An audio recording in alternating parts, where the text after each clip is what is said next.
extensions of the human body, instruments, have always been used. From the wheel to the sewing kit to make everything that we need. And it's just a matter of extending these tools and these materials. And that's what modern science does. But there is complete neglect of extending these in the field of social sciences for the pure benefit of the ideal of social sciences. And the ideal of social sciences is the empowerment of the individual. That's all. Personal empowerment is the basis of every value that we have in society. Firstly, because of the potential that the human has, but also to stop the problems and the damage that a person can undergo to mitigate the problem, by mitigating disaster for people, and by allowing the human just to go on normally. Their nature of the human is to be creative. So you can create so much more wealth, so much more benefit for humanity just by solving their problems. I've noticed, especially being a father, that people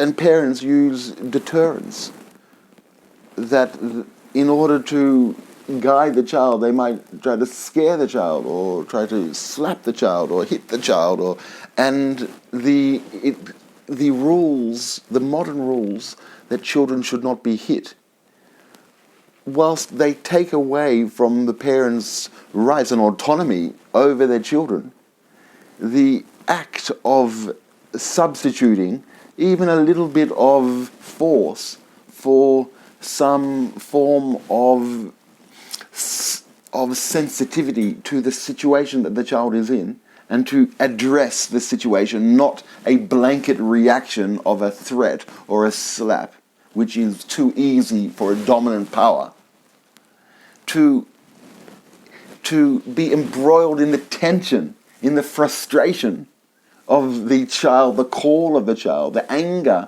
the cry, the complaint, or the happiness, whatever it may be. To the dynamic of being attentive to a child is very much the dynamic that is required in governance. To be attentive to the individual as if they were a child, an infant crying. That is a dynamic that can be achieved, but the only way that it can be achieved is through extensions of our abilities, because we use these methods with children because we are left feeling helpless. With the use of technology developed to address the cry of that infant, that civil instrument, to address that with instruments, to create fine-tuned instruments, like a telescope looking out into the sky, an instrument which addresses the civil wants and desires. That is what our parliamentarians should be working on, with engineers and with financiers and with psychologists and with teachers, to address every individual's wants. Of course, there are democratic agendas that serve society. These exist in every Western country. Every democratic country wants to make sure that their citizens are happy with the services that governments give, and that's how they win elections or lose them. But this is different because it's not just helping out. It's not just service. It is constitutionally recognizing the individual as the source and the emergent power, just like a father or a mother would recognize naturally, biologically, the call of their child, or they should.